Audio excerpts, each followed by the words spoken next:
Welcome back to the deep dive.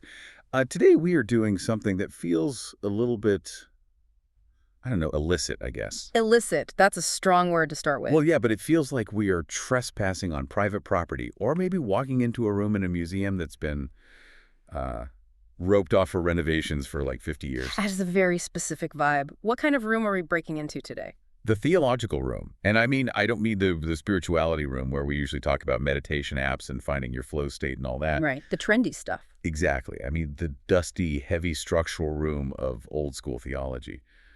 We're talking about God incarnation, hell, and the resurrection. Which is definitely territory that modern society has largely fenced off. We've basically put a do not enter sign on it, or perhaps more accurately, a condemned sign. Yeah. We tend to think we've completely outgrown it.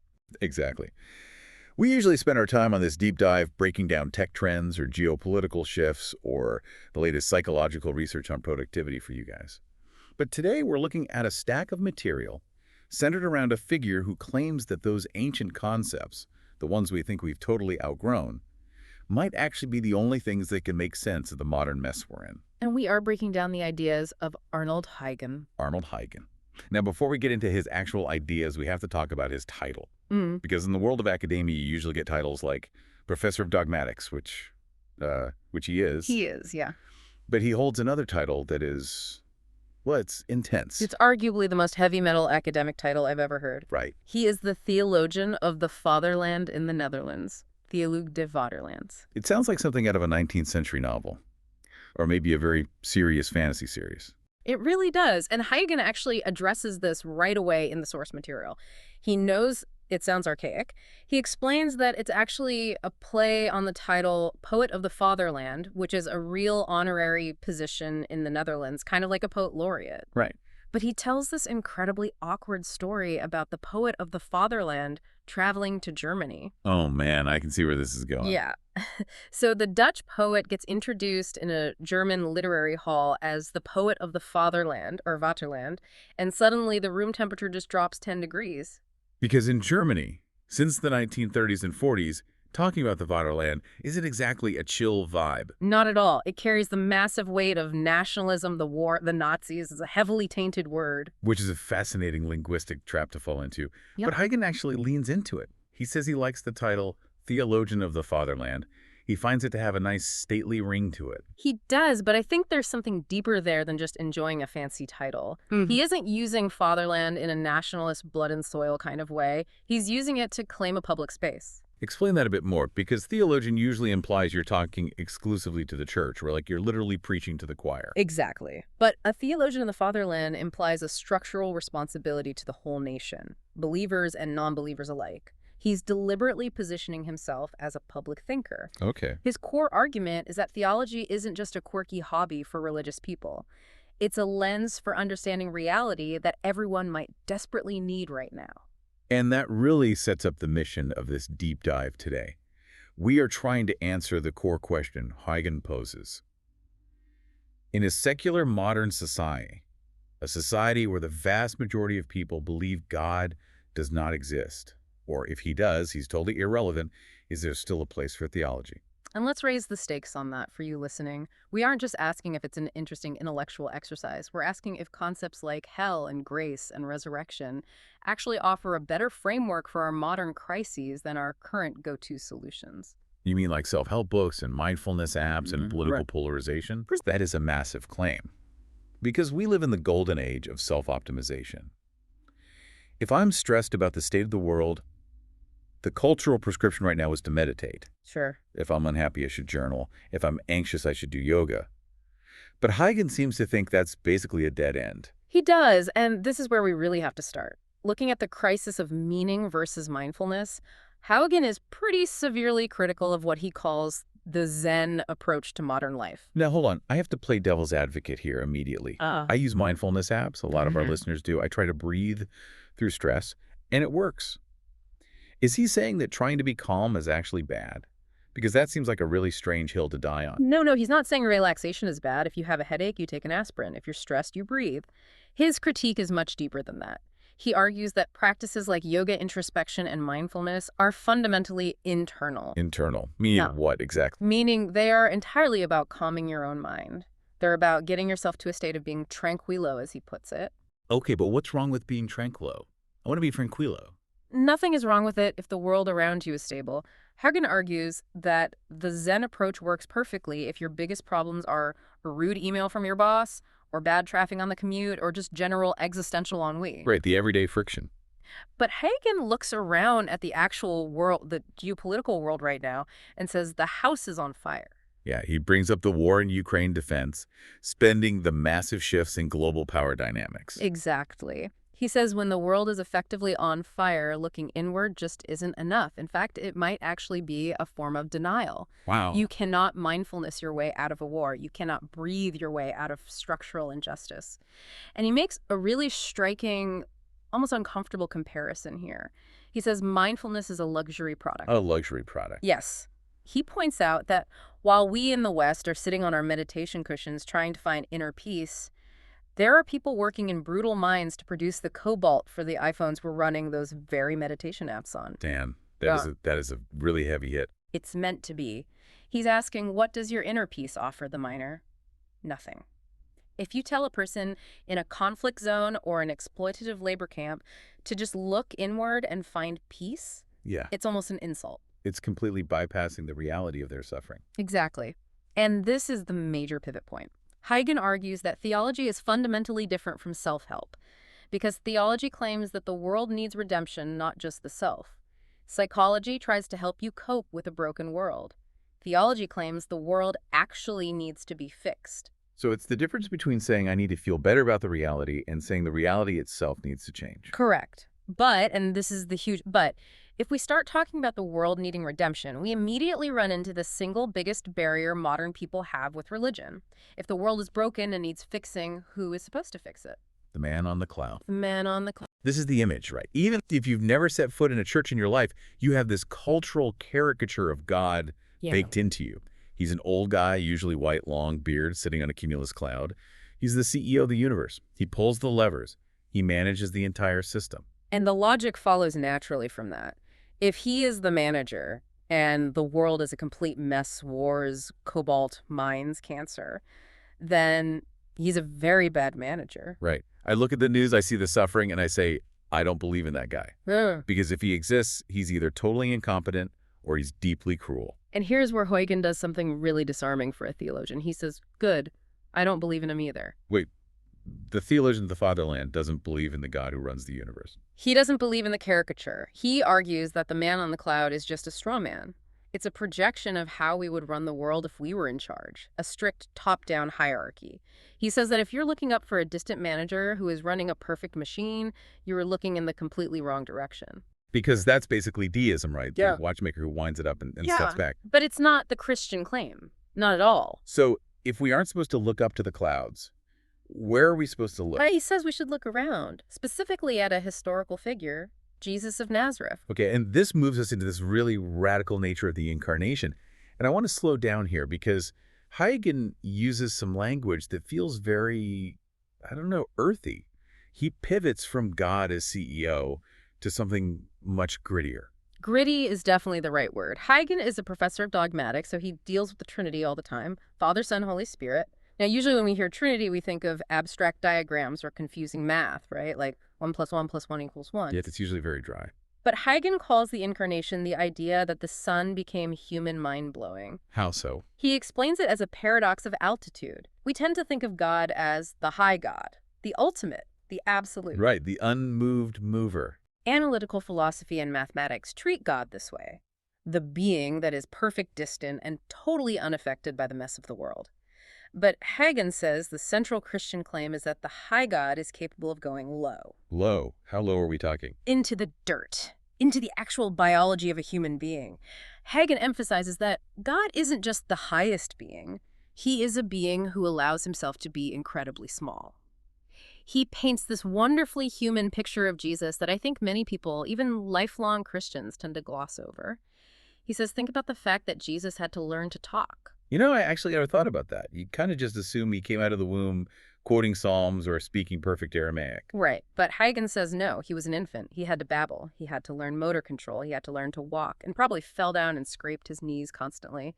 And then Huygen adds this detail from the sources that I absolutely love. He says Jesus likely had a Galilean accent. Let's stop there for a second, because a Galilean accent, that implies something sociologically specific, doesn't it? Because in that region, at that time, having a Galilean accent wasn't exactly a status symbol. Far from it. Galilee was the backwaters. It was essentially flyover country. If you walked into Jerusalem, which was the center of religious power, legal power, high culture, and you were speaking like a Galilean, you were immediately clocked as an outsider. You were a hick, basically. You were rural. You were unpolished. So Huygen is asking us to imagine the creator of the universe, the Logos, not just speaking human language, but speaking it with a low-class twang. That seems almost offensive to the classical philosophical idea of God. It is offensive. That is exactly Huygen's point. We want the high God. We want the Oxford English perfectly articulate, glowing deity. But the incarnation means God took on the specific limitations of a specific body in a specific unimportant town. He didn't just matrix download language. No, he had to learn it, stumble over it, and speak it with the local slur. It really grounds him. It puts him in a zip code. It puts him in a zip code and a genetic code. Huigen mentions he probably resembled his mother Mary. He didn't speak every language in the world instantly. He was limited. And the deep theological significance of this, according to Huigen, is that God becomes touchable. Touchable? Yes. He allows himself to be affected by humans, and not just by their love, but by their hate.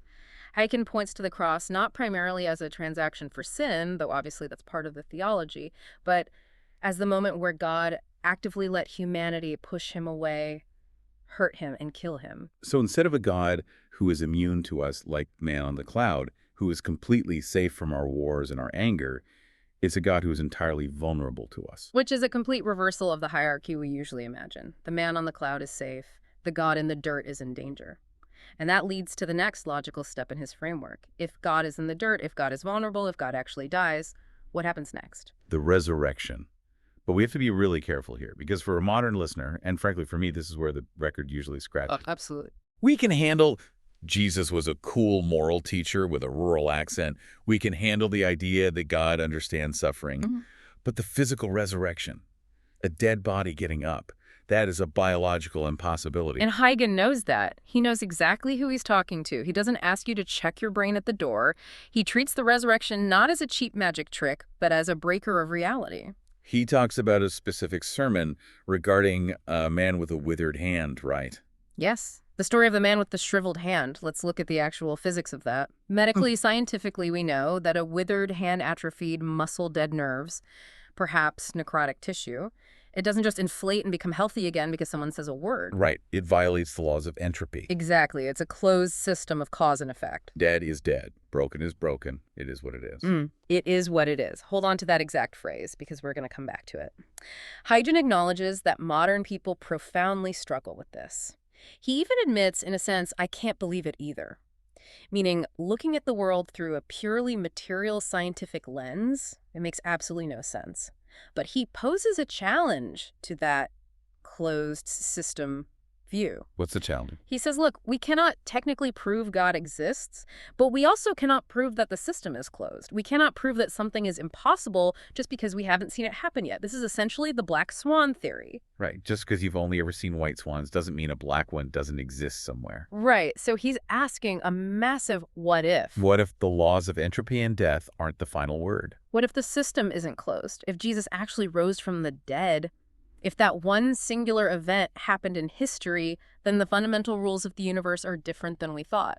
It means the future isn't fixed. It creates hope. And he carefully distinguishes hope from optimism. Optimism is looking at the data and saying, I think the trend lines are going up, things will get better.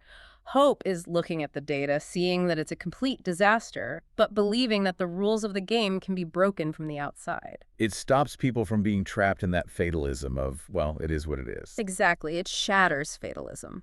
But let's bring this back down to earth for a minute, because it is really easy to talk about breaking the rules of reality and the concept of hope when you're sitting in a nice university office in Utrecht.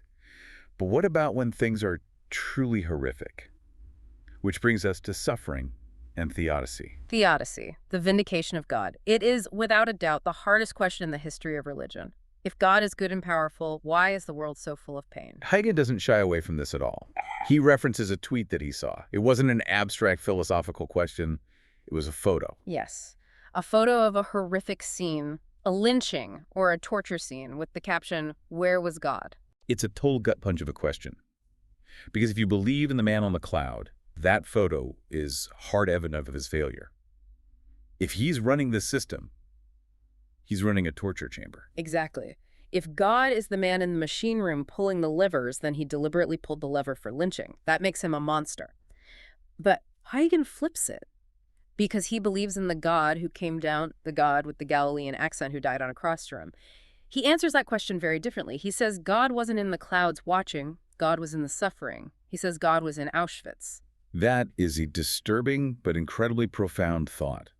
God as the victim, not the bystander. It completely reframes God from the cause of suffering to the sharer of suffering. Yeah. And Huigen points out that the Bible itself is surprisingly comfortable with people being furious about this. He brings up two Old Testament examples that I think are fascinating, especially for people who think the Bible is just a book about obeying and being quiet. He points to Job and Ecclesiastes. Let's talk about Job, because I remember the basics of that story from a literature class. He loses everything. Well, health, children. He's literally sitting in the dust, scraping his sores. And he complains endlessly. He screams at God. He demands a trial. He essentially says, this isn't fair and you owe me an explanation. But he has these friends. The comforters. Right. But they are actually the worst kind of friends imaginable. They are theological PR managers. They come to Job and say, hey man, calm down. God makes no mistakes. If you are suffering, you must have done something wrong.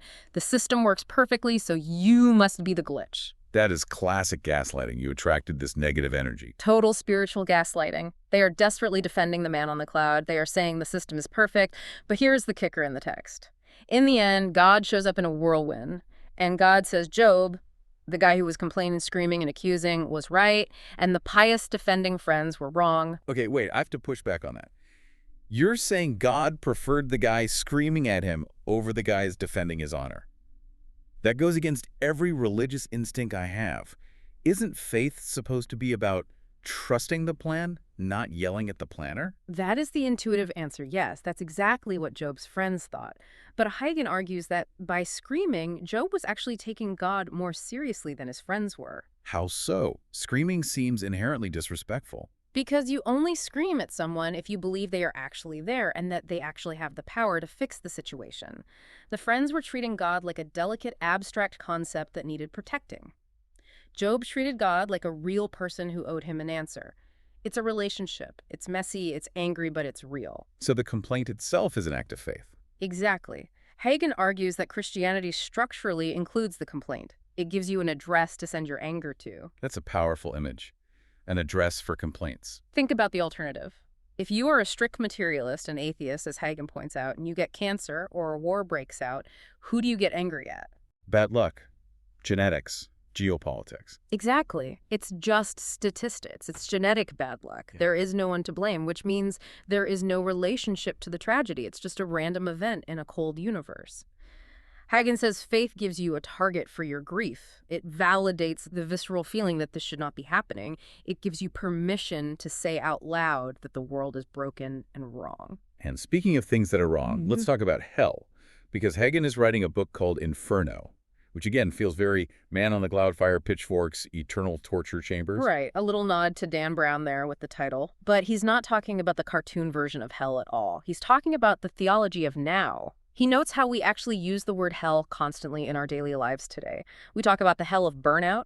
The UN chief recently called climate change a climate hell. Stromae has that incredibly popular song, L'Enfer Hell, about mental anguish and depression. So he's saying hell is a present reality for us, not just a future destination you get sent to. He takes it right back to the Apostles' Creed, which is the ancient statement of Christian faith, where it says Jesus descended into hell. Now, traditionally, some people thought this meant Jesus took a literal tour of the underworld after he died, like a victory lap to show off. But Huigen follows the early reformer John Calvin on this. What's Calvin's take on descending into hell? Calvin argued that descending into hell wasn't a road trip. It was the actual internal experience on the cross. It was the moment Jesus cried out, "My God, why have you forsaken me?" That feeling of absolute, total God-forsakenness. That is hell. So hell isn't just a physical place with fire. It's the state of being completely cut off from hope, from connection from God. Precisely. And because Jesus went there psychologically and spiritually, he has literally been to hell. Huigen uses a visual metaphor here that I found really moving from the sources. He talks about a poster of Mary, the mother of Jesus. Oh, the one designed with the Ukrainian flag colors. Ooh. Yes. He mentions that Mary in this image represents the refugee, the person huddled in the bomb shelter, the person experiencing the acute hell of war right now. And the theological point is that God and his mother in this metaphor are there in the bomb shelter, in the hell of the present moment. They aren't floating above it in safety. It really creates a very different picture of faith. It's a lot less about be a good person so you go to the nice place when you die, and much more about God is with you in the bad place right now. Which brings us perfectly to how this interacts with culture and politics. Because if God is with us in the bad place, how are we supposed to act in response? Huigen identifies a major cultural clash here between Christianity and Stoicism. Stoicism is huge right now. I see it all over social media all the time. Yeah. Control what you can control, accept what you can't. It appeals to me, honestly. It feels like armor against the chaos. It is armor, and Huigen fully acknowledges that. He says the Stoic ideal is equilibrium. Apatheia, don't get too high, don't get too low, repress the extreme emotion, accept fate. It is what it is. It's a defense mechanism. If I just don't care too much, I can't be hurt. Exactly. But Huigen contrasts this heavily with the Christian view. He says Christianity is about the full life. And the full life, frankly, isn't safe. It involves weeping with those who weep and dancing at weddings. It firmly rejects emotional numbness. So the Stoic tries to numb the pain of the world just to survive it, while the Christian, at least in Huygens' view, is actually supposed to feel it all. That sounds exhausting. It is exhausting, but the core argument is if God felt it all on the cross, if God didn't use some sort of divine stoicism to ignore the pain of the nails, then we aren't supposed to be tougher than God. But this feeling, it all leads to a really complicated political problem, doesn't it? Yeah. If we care deeply about the world, shouldn't we fight for it? And this is where Huygen gets into quite a scrape with some modern commentators regarding cultural Christianity. Right. This is the very loud debate about protecting the Judeo-Christian West. You hear this from figures like Jordan Peterson, or in the Netherlands, a commentator known Weird Duke. And the argument they make is basically Western culture is under severe attack from wokeism, from Islam, from general chaos, and we need a militant Christianity to protect the walls. We need a muscular Christianity. Yes. The idea is that we don't want the soft Jesus who turns the other cheek anymore. We want the crusader Jesus. We want the structural cultural power of Christianity to hold society together by force, if necessary. And Huygen just hates this, right? He rejects it completely out of hand. He famously calls it Trump on steroids. Ouch. But we need to be very precise about why he rejects it, because our listeners need to understand this isn't just a standard political disagreement. He argues that this is instrumentalizing faith. Using it as a tool. Yeah. If you use Christianity merely to prop up Western civilization, you aren't actually worshiping God. You're worshiping Western civilization, and you're just using God as the scaffolding. He argues that treating the cross as a hammer to beat your political enemies is a fundamental betrayal of what the cross actually means. And here, he drops a fantastic metaphor. Chesterton's fence. I love this concept, but it's usually used in business strategy or law. Break it down for us in this specific cultural context. So G.K. Chesterton was a writer and thinker in the early 20th century. He proposed a parable. Imagine you are walking in a field and you see a fence blocking the road. The modern revolutionary type, or even just the aggressive, efficiency-minded type, sees it and says, I don't see the use of this fence. It's in my way. Let's tear it down immediately. Tear it down. It's blocking progress. But the true conservative, in the deep philosophical sense, not necessarily the modern political party sense, says, if you don't see the use of it, I certainly won't let you clear it away. Go away and think. Then when you can come back and tell me that you do see the use of it and why it was put there in the first place, I may allow you to destroy it. So basically, don't remove a barrier until you fully understand the danger it was put there to hold back. Exactly. Huigen argues that militant Christianity is actually a revolutionary movement masquerading as a conservative one. It wants to tear down the nuance, the gentleness, the focus on the poor, the apparent weakness of the cross in order to build a raw power structure. But the fence, this very traditions of humility and grace, was put there for a reason. So he's saying if you strip Christianity of its softness to make it a weapon, you aren't defending Christianity at all. You're destroying it. You're tearing down the fence because you simply don't understand it. And practically speaking, he argues you're pushing away the very people who might actually need the faith.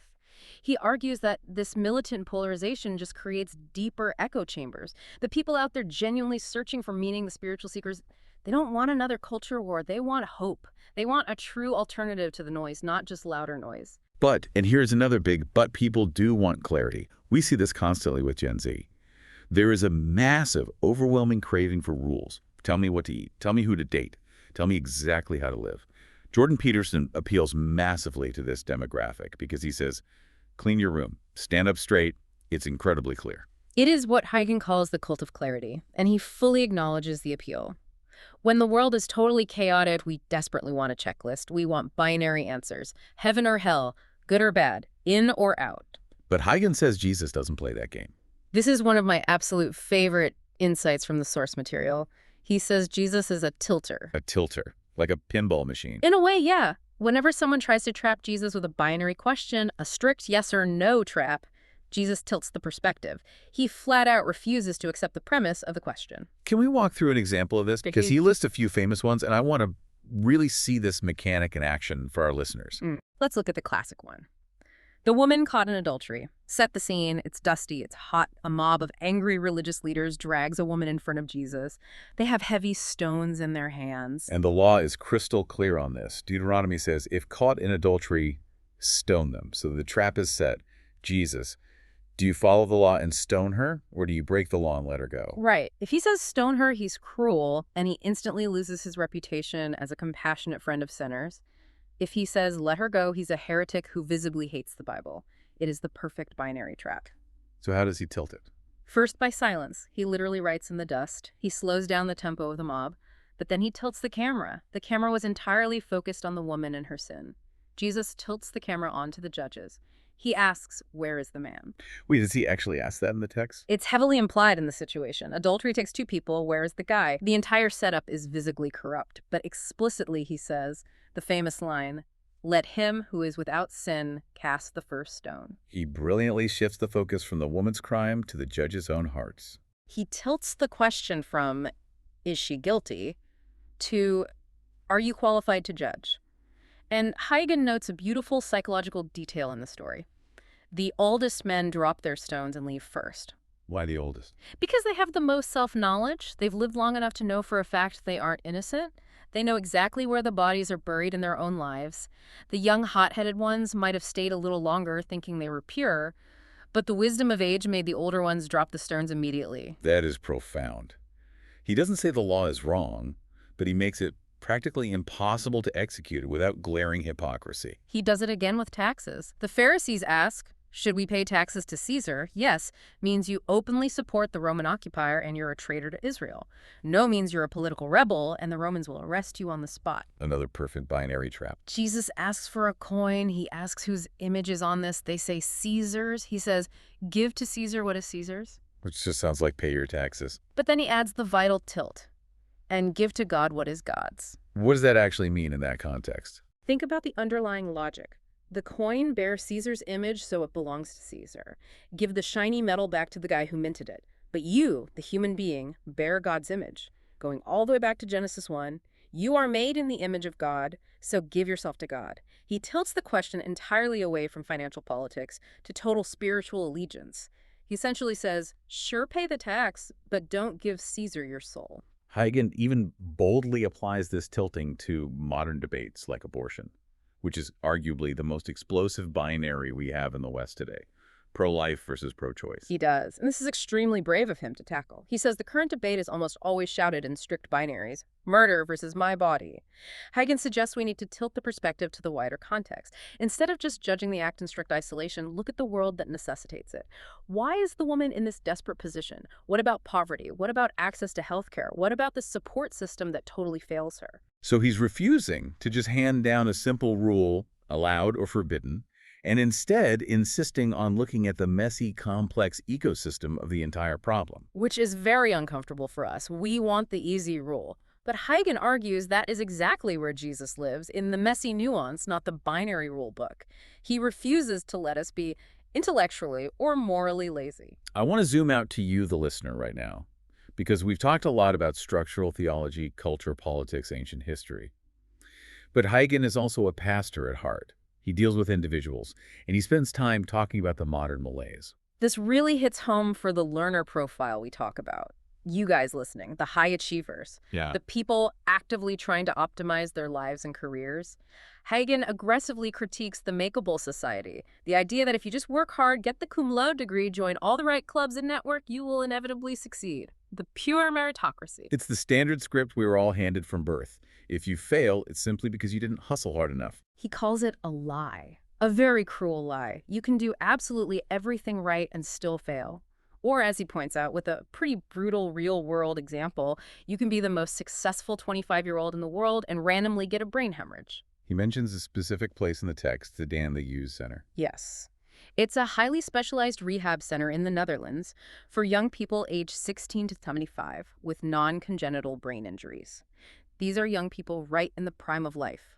Scooter accidents, severe strokes, sudden catastrophic medical events. Their makeable, optimized life was literally snapped in half in a single second. That is the ultimate nightmare scenario for anyone. It really is. But Huigen purposefully calls the center a house of hope, because in that place, the myth of the meritocracy is completely dead. You cannot hustle your way out of severe brain damage. You have to painstakingly learn to walk again. You have to find inherent value in simply being alive, not achieving. So if the success script is a lie, and the mindfulness retreat is just a luxury, and the man on the cloud is a fake caricature, what does theology actually offer the restless modern soul? Huigen gives a threefold answer to this A phrase. Trinitarian comfort. And I want to break this down clearly because it directly addresses this modern crisis of meaning. Number one is the Father. The comfort here is that your existence is actually wanted. You are not a random biological accident. You are not just cosmic slime that eventually learned to think. You were intended. That directly answers the deep question, do I matter? Exactly. Number two is the Son. The comfort is that you are not alone. Your suffering is actually shared. God isn't just watching you suffer from afar. He is suffering with you. He intimately understands what it's like to lose, to hurt, to die. That answers the question, does anyone understand what I'm going through? Yes. And number three is the Spirit. The comfort is hope. This too shall pass. The story isn't over yet. There is a future that fundamentally breaks the current reality of the resurrection future. It's a really powerful, comprehensive framework. And it leads to a very surprising reaction in the text. Huigen tells a story about a PhD student he met in Emden, Germany. Ah, the student from the Baltics. This is probably my favorite anecdote in the whole piece. She had converted to Christianity recently, and Huigen naturally asked her why. He was clearly expecting a very heavy, dogmatic, theological answer. And what did she actually say? She said she found Christianity super cool. Super cool. That is definitely not a formal theological term. No, it's not. And Huigen fully admits he was taken aback. I mean, he preaches this stuff every Sunday. He writes heavy academic books on dogmatics.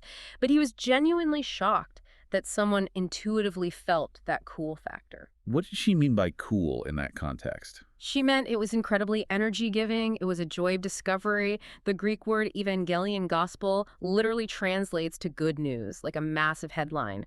War is over, cure found. It's supposed to be thrilling. It's the breaking news that the dictator death itself has been overthrown. That is cool. It's the sheer joy of finding out the world is way bigger, stranger, and more magical than you thought.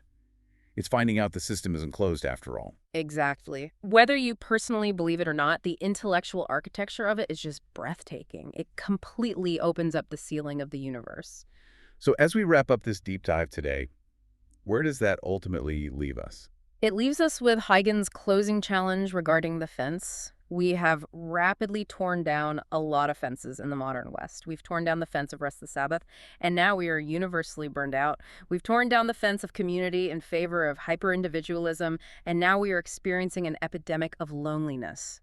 We've torn down the fence of transcendent meaning in favor of strict materialism, and now we are deeply in a crisis of purpose. And we are basically standing out in the field, looking at the rubble of those fences, wondering why the wind is blowing so incredibly hard. Exactly. Huygen isn't saying we need to rewind the clock to the 1950s or the Middle Ages. He's not a bitter reactionary, but he is directly asking us to be the smart conservative in Chesterton's field.